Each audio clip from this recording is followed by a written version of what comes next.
If equipped, Adaptive Cruise Control maintains a set distance between you and the driver in front of you without having to constantly reset your speed.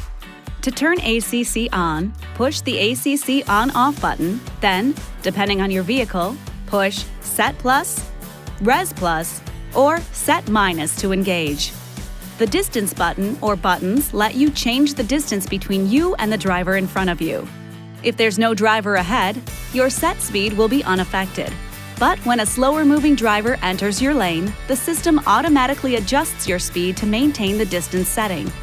You'll see the Sensed Vehicle Indicator icon in the instrument cluster. The system will maintain the set distance until the driver ahead accelerates above the set speed, moves out of your lane, or until the system is manually disengaged.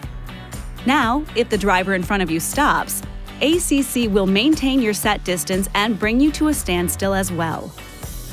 If that driver starts moving again within 2 seconds, you'll resume motion without the need for driver interaction.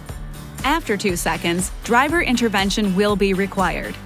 If your vehicle has ACC with stop and you're at a standstill for more than 2 seconds, the vehicle will release the brakes and cancel the feature.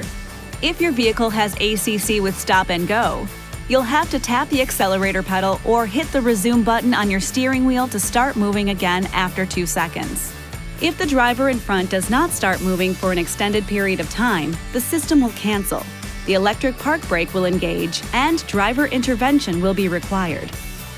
And please note, ACC may not stop you if you approach an already stopped vehicle.